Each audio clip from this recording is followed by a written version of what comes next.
They're rapists. Donald Trump has been rewriting the rule book in politics.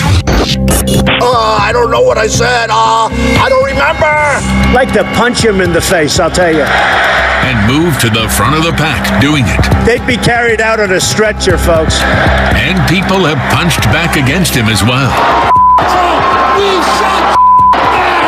Could he be the future president? I hope he can save my job. I have a hard time imagining that the establishment would actually have the balls to do that. The country is going to start winning. Or would he be a dead end for the Republican Party? Fox News reporting, Donald Trump, the disruptor. Here's Bret Baier. It's as improbable as it is entertaining. A celebrity/mogul who's never held office has seized the presidential election cycle. Donald Trump has done it by taking no prisoners, by always attacking, never retreating, by saying things no politician has ever said. And in doing so, he's changed the face of American politics and somehow connected with the public in a way that few politicians ever have. We joined his campaign in early March at a moment that might have been called peak Trump. He was riding high, going from victory to victory, on a path that seemed to lead to a first ballot win at the Republican convention. Spirits were high, the schedule nonstop. Though, as with any such operation, there was a question looming in the background. Is this campaign moving ever upward, or has it topped out? No one could answer that then, but we ran into some surprising incidents along the way. Here's John Roberts.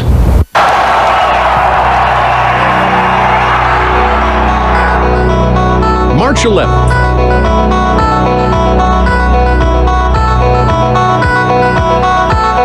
St. Louis, Missouri.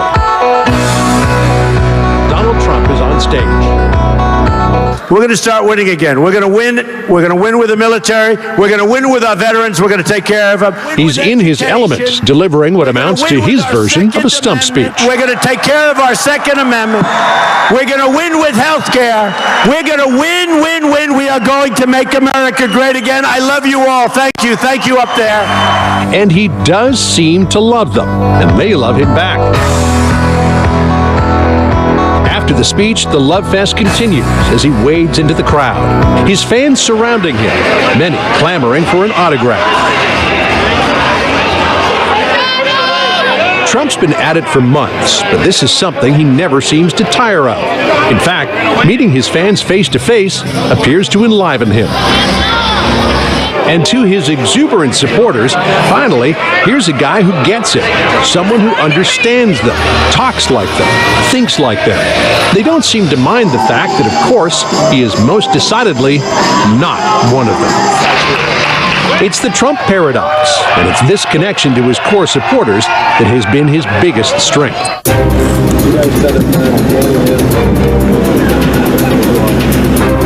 Trump's next stop is Chicago, and to get him there is one of the most luxurious private jetliners in the world, a 757 nicknamed Trump Force One. Trump has joked that if he's elected president, switching to Air Force One would be a step down.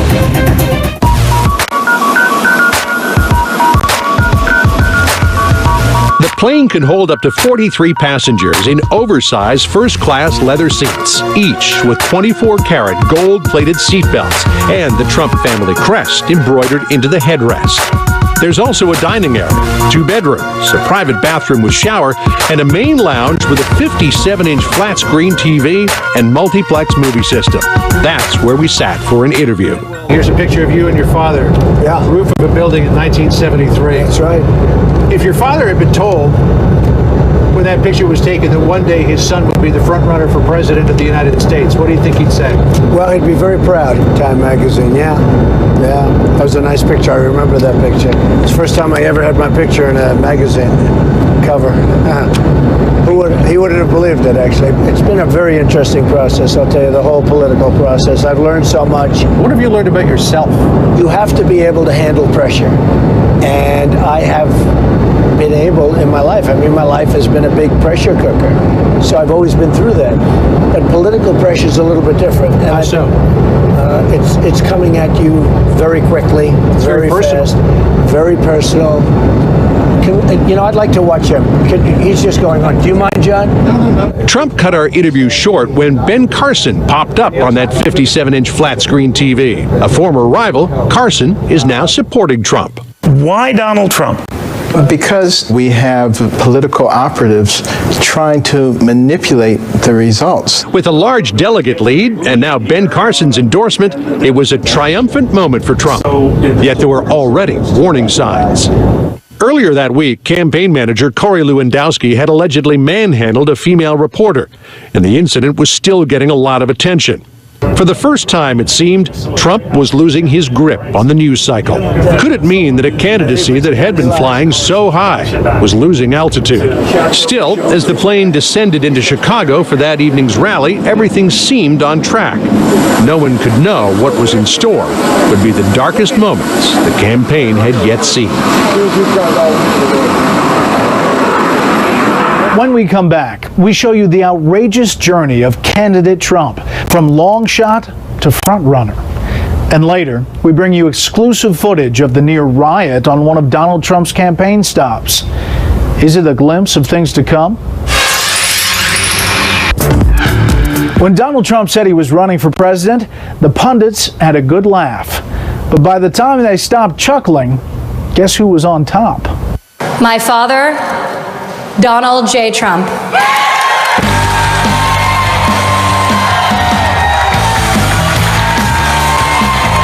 It was an entrance that may have seemed more appropriate for a Vegas act than a politician.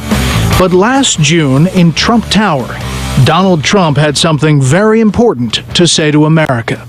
Ladies and gentlemen,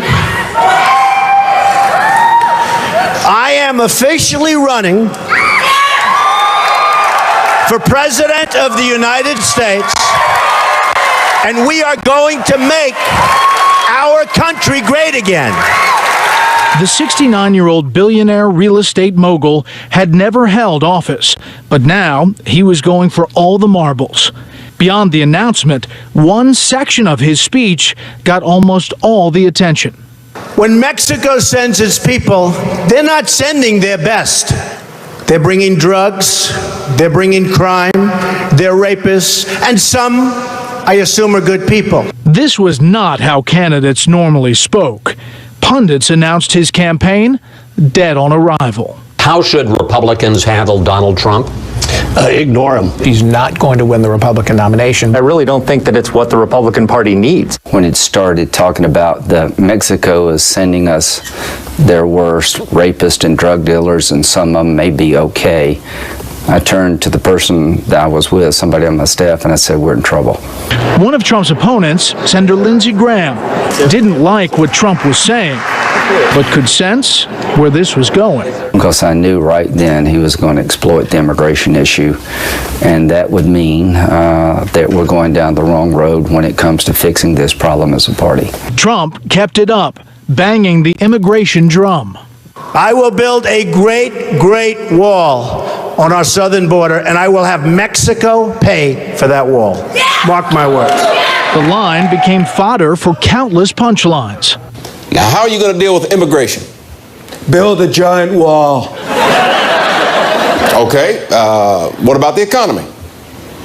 Build a giant wall. Yet his tough talk struck a chord. And nobody builds walls better than me, believe me. And his concerns seemed validated to many when on July 1st, in the sanctuary city of San Francisco, 32-year-old Kate Steinle was shot dead by Juan Francisco Lopez Frances, an illegal immigrant and repeat felon who'd already been deported 5 times. By mid-July, Trump shot to the top of a crowded Republican field. His freewheeling style got the lion's share of media attention. For instance, no one makes fun of a war hero except Donald Trump, here talking about John McCain. He's not a war hero. He's a war hero. He's a war hero. 5.5 years. He's a war hero because he was captured. I like people that weren't captured, okay? I hate to tell you. Once again, the pundits counted him out. He needs to apologize, and it remains to be seen if he's got sense enough to do that. He's not going to be a viable candidate. You can't say the kinds of things you can over a period of time without crashing and burning. Instead, his polling improved. Everyone else, bing. What would make other candidates radioactive only seemed to make him stronger. There was the comment he made in Rolling Stone magazine about Carly Fiorina. He said, quote, "Look at that face. Would anyone vote for that?" He even mocked a reporter's disability. Written by a nice reporter. Now the poor guy, you got to see this guy. Oh, I don't know what I said. I don't remember. He's going like, I don't remember. Oh, maybe that's what I said. But Trump's position atop the polls remained firm. They say, I have the most loyal people. Did you ever see that? Where I could stand in the middle of Fifth Avenue and shoot somebody and I wouldn't lose any voters, okay? It's like incredible. Meanwhile, he was still taking political stances many considered extreme. In late November, he said he supported a database and surveillance for Muslims in the U.S. Yes, we have to look at mosques. We have no choice. We have to see what's happening. He was condemned for the statement. The First Amendment protects religious liberty, and I've spent the past several decades defending the religious liberty of every American. But once again, the news seemed to go his way. We're getting word from the fire department in the city of San Bernardino that some 20 people having been shot in a mass shooting. On December 2nd, there was a terrorist attack by a Muslim couple in San Bernardino, California, that killed 14 and injured 22.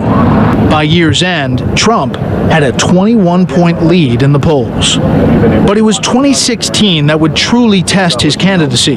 So far, it had been all talk, but now it was the voters' turn to have their say. After a misstep in Iowa, where he lost to Ted Cruz, we finished second, and I want to tell you something. I'm just honored. I'm really honored. And I want to congratulate Ted. Trump recovered, taking 3 states in a row: New Hampshire, South Carolina, and Nevada. Of course, if you listen to the pundits, we weren't expected to win too much, and now we're winning. Then on March 1st, Super Tuesday, he took 7 out of 11 states. And Trump, the candidate no one took seriously and who'd been counted out regularly, was now the unquestioned frontrunner. The dwindling field turned their sights on him. But were they too late? He now seemed to be the only candidate with a clear path to victory on the first ballot at the Republican convention. The campaign would go on, perhaps to the bitter end. But one thing had changed. No one would mock Trump's chances again. Donald Trump didn't express himself like other politicians. But what mattered most was he seemed to be expressing the feelings of a lot of other Americans. We'll talk to some of them next.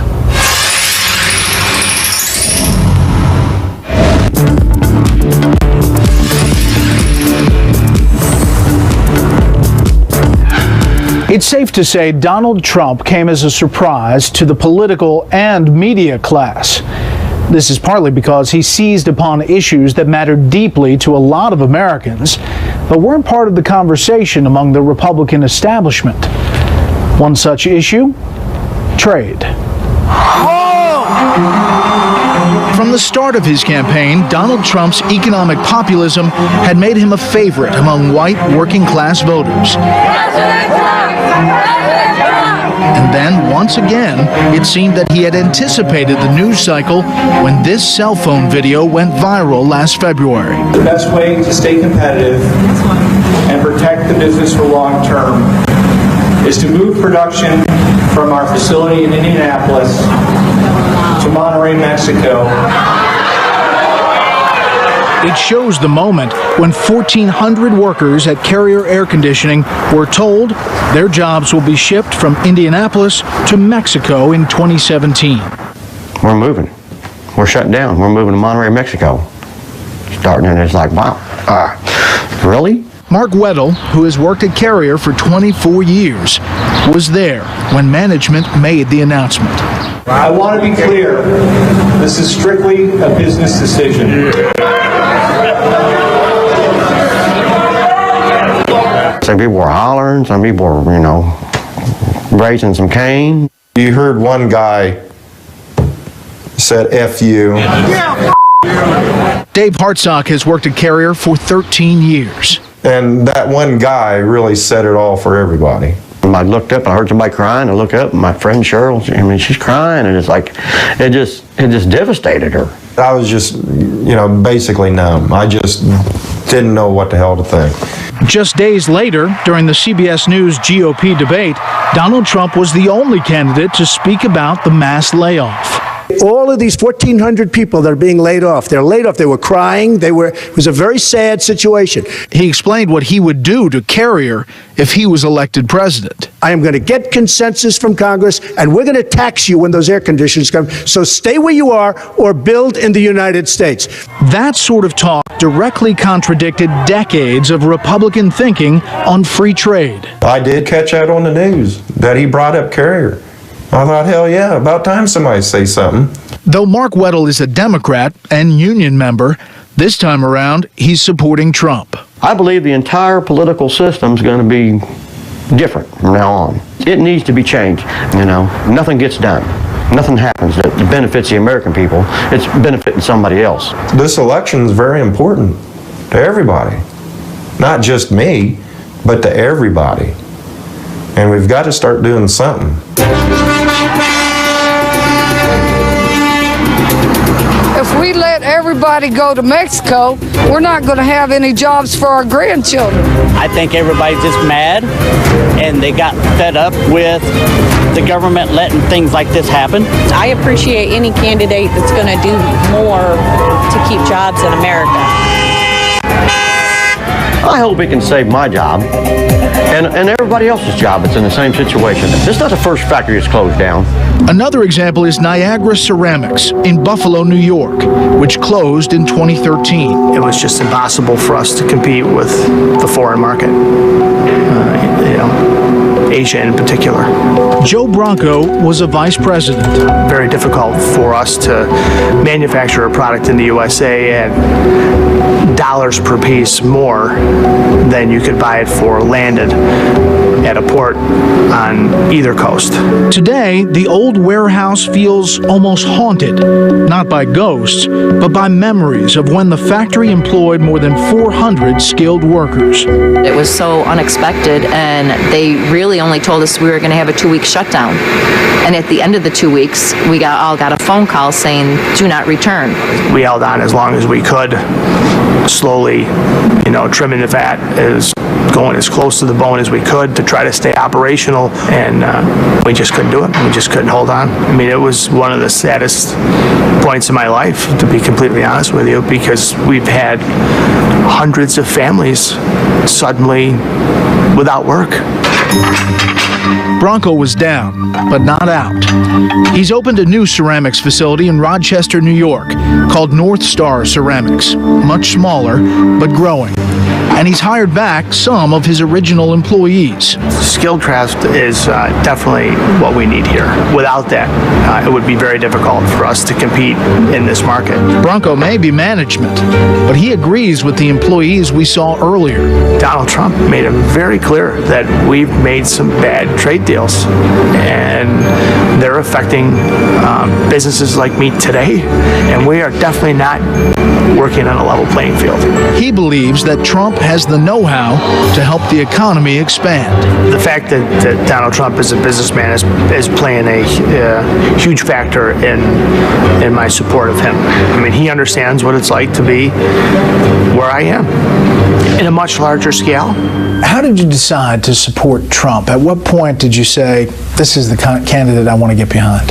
Well, I started out as a Jeb Bush supporter, the chief executive of the state of Florida.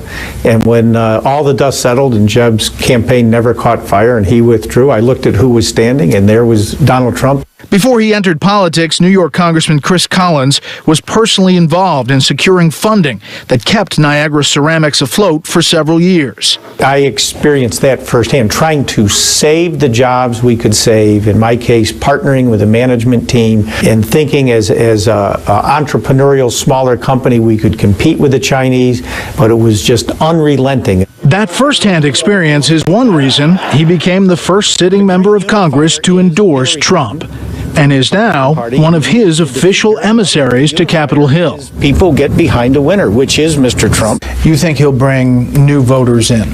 You're seeing them register. He's going to cross over very strongly into the independent vote, but also the working blue-collar vote, if you will, many of those living in my district in Western New York. So you're saying he speaks the language of the blue-collar, middle-class worker? It speaks to getting the jobs back that were stolen by China and Mexico. It devastated New York State, much of what we call the Rust Belt. And a lot of folks say, when is enough enough? And that's the language Donald Trump's speaking.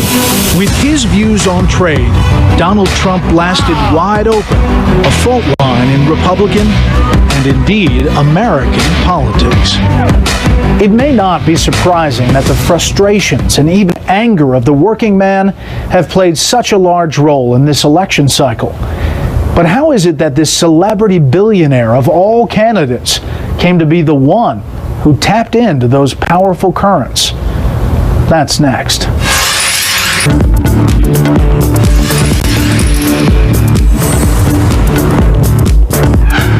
No matter what the outcome, historians will someday write about Donald Trump's run for president.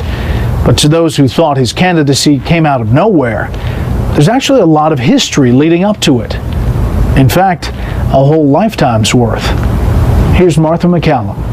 Donald John Trump, son of Fred and Mary Trump, was born on June 14, 1946, in Queens, New York. Fred was a real estate developer specializing in middle-income apartments. Young Donald grew up around building sites and construction workers, but he had a rebellious streak, and Fred was a no-nonsense father. His parents sent him off to a military school to get more discipline. Why did they do that? What happened there? A lot of type A in the Trump family, a lot of type A personality, but he was always a good kid. He never got in too much trouble, but he probably had a little bit of a rambunctious side. I'm sure we all did.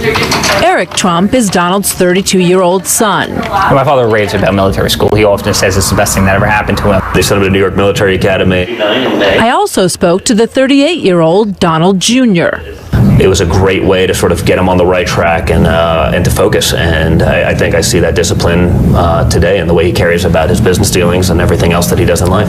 Trump followed his father into real estate. In 1971, he was given full control of the family company, which he renamed the Trump Organization. But Trump wasn't your average real estate developer. He had a taste for the spotlight and became a celebrity of sorts, regularly seen on the town with a beautiful woman on his arm. In 1977, he married Ivana Zelnikova, a fashion model from Czechoslovakia. Together, they became an inescapable part of the Manhattan scene. In 1983, Trump opened his flagship building on Fifth Avenue, Trump Tower. In 1987, he published his bestseller, The Art of the Deal.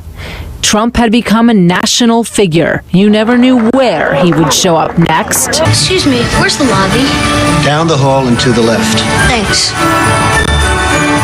Way back then, Mike Dunbar, a GOP activist from New Hampshire, saw political promise in the billionaire. And so that's why I started a Draft Trump campaign. And so in October 1987, at Yokin's Restaurant in Portsmouth, New Hampshire, as people waved Trump for President signs, Donald Trump made his first campaign speech. Speaking without notes, he hit on some of the same economic ideas that have made him the frontrunner today. The message in 1987 didn't change, just the players. Back then it was Japan and Saudi Arabia.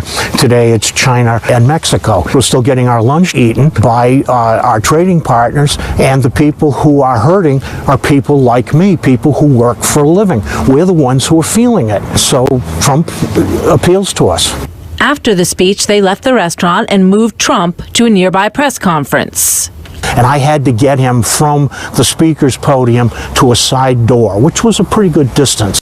And as we moved along, he kept stopping, shaking hands with the waitstaff, with the cops, and with the firemen who were there. He ignored all the other people wearing the suits and everything else, but it was the common man that attracted Donald Trump and that he reached out to. And I think that's what's happening today.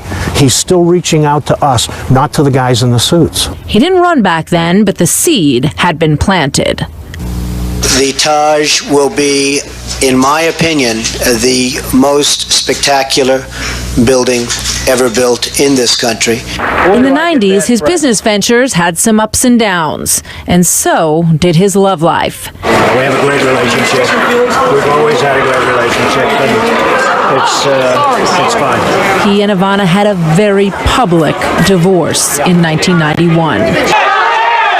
He then married actress Marla Maples in 93. Well, I think it was just a relationship that was happening, and it just feels more direct. And divorced her in 99. In 2004, his profile rose as never before when he became the star of NBC's hit show, The Apprentice. You're fired. You're fired. You're fired. You know what? Summer, you're fired. And he married his present-day wife, Slovenian model Melania Naus, in 2005. But Trump never stopped thinking about politics. And as he entered his 60s, if he was serious about a run, he could no longer play the waiting game. He asked Kellyanne Conway, president and CEO of the polling company, to do some research to see where he would stand in the 2012 race. What was missing from the field for many Republican voters in 2011 was somebody who was not a typical politician, somebody who would be an outsider to the system in Washington, but also somebody who was not completely unfamiliar to them. His role on The Apprentice made him appealing to many voters. It was a decidedly apolitical, anti-political leadership role for him, and they tuned in every week to see what he would say. But 2012 wasn't his year. Instead, he endorsed Republican candidate Mitt Romney, another businessman who sold himself as someone who could get things done. But when Romney lost, it was now or never for Trump. He started to put together a staff. He also started connecting with conservative media outlets and organizations. He gave speeches at places like CPAC. I'm not doing this for fun. I'm doing it because we have to take our country back. But still, people wondered if he would really pull the trigger. And he goes, you know, kids, I'm going to do this. There were two people who knew he was serious. So for a while, people didn't take your dad's presidential aspirations seriously. I could see he was getting frustrated. I mean, I could really tell he was getting frustrated. He would open up the paper, he'd see $19 trillion worth of debt. A son can look in their father's eyes and see when they're frustrated, and he was frustrated. When he spent time speaking at CPAC and sort of getting himself deeper into the circles of conservatism and the Republican Party, did he get the sense that he could sort of outsmart the way the operation works? I don't think it's about outsmarting the operation. He just bypassed all of that. He went right to the people. One person he met with early in 2015, Newt Gingrich. We got together for breakfast, and for, I'd say, 45 minutes, he asked very probing, intelligent questions about, you know, what does it take physically, and how do you schedule it, and how do you balance yourself? What would it cost from January of 2015 through South Carolina? And I said, probably between 70 and 80 million. And he thought for a minute, and he said, a yacht. So this would be more interesting than a yacht. So I sort of thought at that point he's going. By the time Trump announced his run, he was ready. The rest of the candidates may not have been ready for him, but his public was. It's not a campaign anymore. It's a movement. People are following him because they finally feel like they have that voice again. When we last saw Donald Trump on the campaign trail, he was on his way to a rally flying thousands of feet above the ground. But it wasn't until he landed that he hit some real turbulence.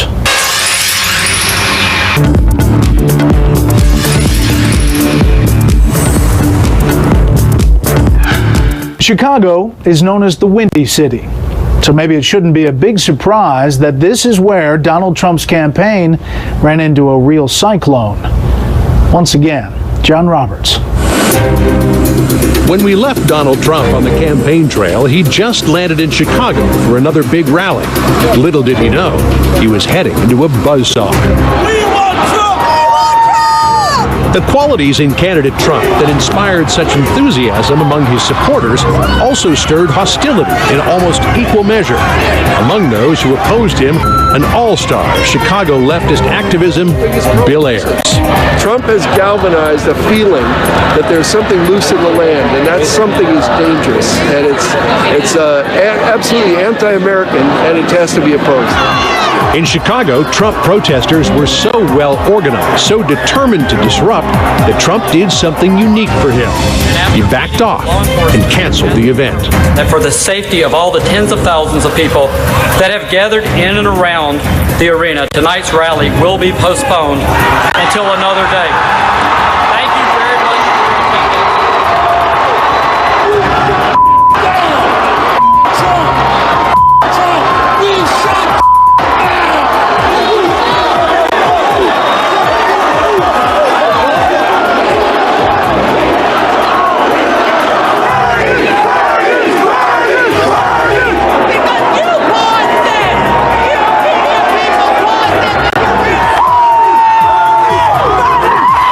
It's not like protests were anything new at a Trump rally. In fact, they come to be a regular feature at Trump events. Get out of here. Get him out. Get her out, please. Get her out. Out, out, out, out. I'd like to punch him in the face, I'll tell you. Just knock the hell. I promise you, I will pay for the legal fees. You know what they used to do to guys like that? They'd be carried out on a stretcher, folks. But the Chicago protesters took it to a new level, claimed victory. And Bill Ayers promised it was just the beginning. What this represents is fire from below. That's why it's important. What happened that night in Chicago followed the controversy involving campaign manager Corey Lewandowski earlier in the week, and opened the Trump campaign up to charges, fair or not, that there was an undercurrent of violence inherent in Trump's candidacy. That Donald Trump's campaign rally had been canceled out of fear of violence. People are actually concerned that somebody might get seriously injured before this is all over. You have a campaign that affirmatively encourages violence.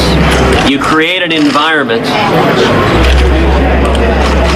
that only encourages this sort of nasty discourse. And it lasted through the weekend as he went to Dayton, Ohio.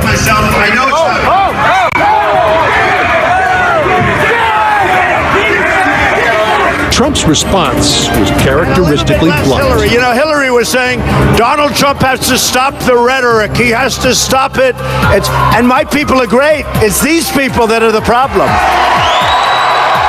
Chicago was a crazy time for the Trump candidacy, but he'd soon find out there was more trouble ahead.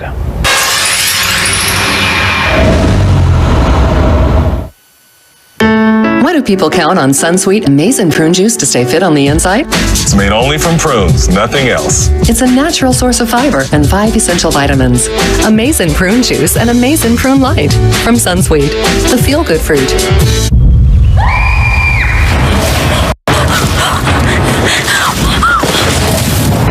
Go, go, go! Start my car! You talk, it starts. Remote start on the 2017 Hyundai Elantra. Not just new, better. Did he just start that car? I just wanted to hug him. I was gonna eat him. Thought you were vegan. That's my cheat day, so I'll just eat around it. This is Joanne. Her long day as a hairstylist starts with shoulder pain when, hey Joanne, want to trade the all-day relief of 2 Aleve with 6 Tylenol? Give up my 2 Aleve for 6 Tylenol? No thanks. For me, it's Aleve. Donald Trump on justice, from the competition on both sides to the convention ahead. Don't miss Judge Janine's powerful interview tonight, followed by the Greg Gutfeld Show. At Stop & Shop, shoppers are discovering low prices by the thousands, plus 1,000 more that just dropped. All these low prices. What are you trying to do? Get me to feed the whole neighborhood? No, just trying to save you a whole lot of bread. Thousands of blue tags, thousands of low prices. My Stop & Shop. Now save every week on rotisserie chicken, just $4.99 each. And save this week on rib steaks for $5.88 per pound. This is our stadium, and this is our team. Living the dream. Me, him, and those guys. Yep, those guys. We're the playmakers, haymakers, and heartbreakers. Fresh sleeves and sticks, grip it and rip it. Love it. Sick. Pure red, white, and you. We're living the dream. This is our stadium. This is our team.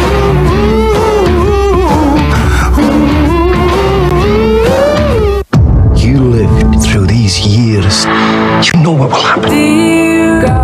I know when the rising begins. See them fighting in the street. And it doesn't end well. Unless we stop it from happening altogether. Change the future. Such a thing even possible? Since when were you not up for a challenge?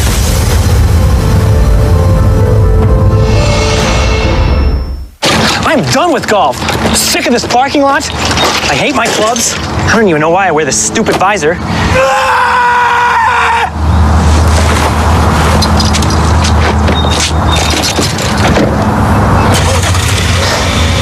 Same time tomorrow? Yeah. Best-in-class cargo space plus best-in-class performance. The BMW X1. Right now, lease a BMW X1 for as low as $369 a month.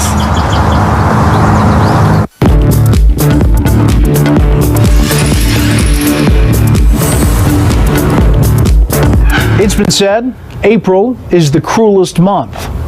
It sure has seemed that way for Donald Trump. As March turned into April, the Trump campaign was still front-page news. But heading into the April 5th Wisconsin primary, he seemed less and less in control of the message. On March 23rd, Trump retweeted a photo of his wife Melania next to a less complimentary photo of Ted Cruz's wife, Heidi. I thought it was a nice picture of Heidi. I thought it was fine. On March 29th, campaign manager Corey Lewandowski was charged with misdemeanor battery for the incident where he grabbed a female reporter. Well, if you look at the tape, what did Corey Lewandowski do? So am I supposed to be loyal to a person or because somebody filed something?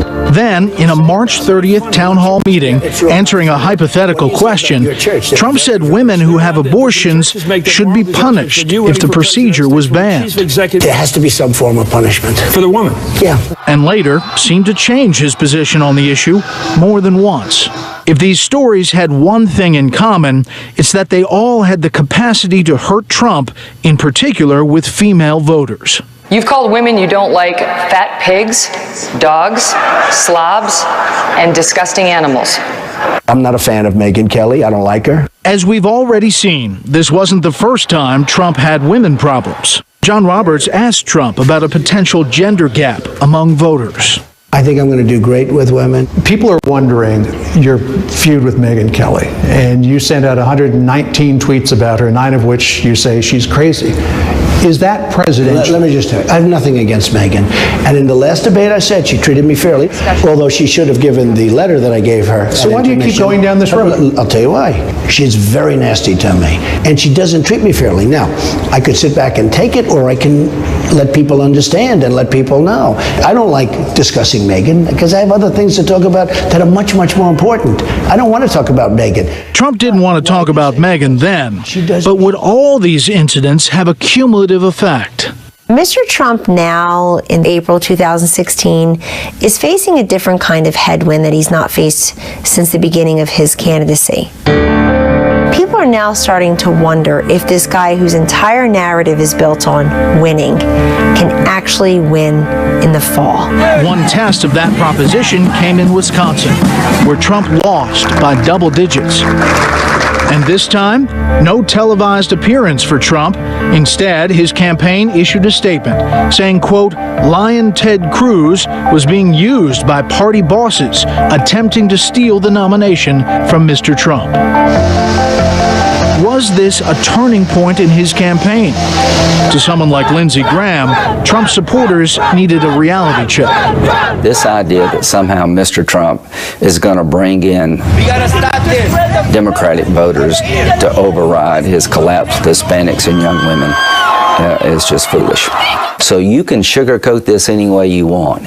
If we nominate Donald Trump, we're going to lose. It's going to cost us the Senate and put the House in jeopardy. Almost anybody else wins the election. But before anything else, Trump has to win the nomination. And it's looking more and more likely that there'll be a contested convention. Trump supporters fear the Republican establishment will conspire to deny him the nomination. I have a hard time imagining that the establishment would actually have the balls to do that.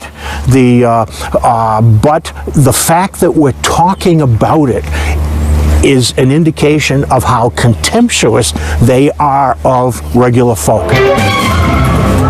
If he does become the nominee, many advise that he'll have to pivot, not be the man he's been during the campaign so far. The very habits that got him to here aren't the habits that are going to get him to the presidency. He's got to almost double the size of that base by attracting people who currently are very suspicious of him. He will not attract them if he continues the current, sort of Twitter, slugging it out, terrific in a bar, but not very clever. Y'all ready for this? Re-emerging in his home state, Trump canceled a California trip in order to keep campaigning in New York, where he now needed to win convincingly. Meanwhile, based on my conversation with New York Representative Chris Collins, the first member of Congress to endorse Trump, even his supporters might have to maintain a certain distance while waiting for a different sort of Trump to emerge. You're against mass deportation. You're against banning Muslims, even temporarily, from entering the country. It sounds like, even though you're endorsing Mr. Trump, you are distancing yourself from him in some aspects. Well, I think it's always safe to say we can agree at a top level. I don't think I'm that far away from Mr. Trump. Is it realistic to build a wall along the southern border? There are parts of it which we have to do, and whether it's a physical wall or rhetorical wall, it starts with immigration reform as far as E-Verify and making sure the folks that need the workers, where they can't get Americans to do the work, like the ag, the dairy farmers, they have a method with visas to fill those jobs. Yeah, it's just different sounding than we're going to build a wall and Mexico's going to pay for it. It's a different sounding answer. And the ban on Muslims? I would say we need to keep America safe. If we don't know who's coming across the borders, then they can't come in. But certainly I would not ban Muslims for being Muslims. And you think the nuance will come when he becomes president? I absolutely do, because I know it's not practical to deport, as in put people in buses, 12 million people, and take them across the border.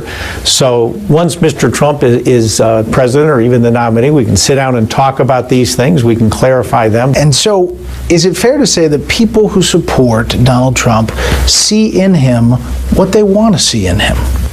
They see in him a leader who speaks directly. Now let's get the experts together and move. Love him or hate him, Trump has always been his own man. Right now, there are a lot of considerations pulling him in different directions. The question at present is which direction he will choose. Is it the one that leads him to the White House, or merely back to a billionaire's life of luxury? It's not easy to talk about Donald Trump. For one thing, he's such a polarizing figure that no matter what you say, you're likely to be called some unpleasant names. But there are a few things we can say about him. First, he's a true political phenomenon, unlike anything we've seen. A businessman who was able to all but take over a party with its establishment in open war against him. Second, that he's filled a niche, and he's attracted a loyal following that believes this country has seriously gone off the rails. Third, that while he is popular with his base, polls show him consistently to be the candidate with the highest negatives. What we don't know is whether this most unusual candidacy has reached its peak or has still more surprises in store. For that, keep watching this channel. That's our program. Good night.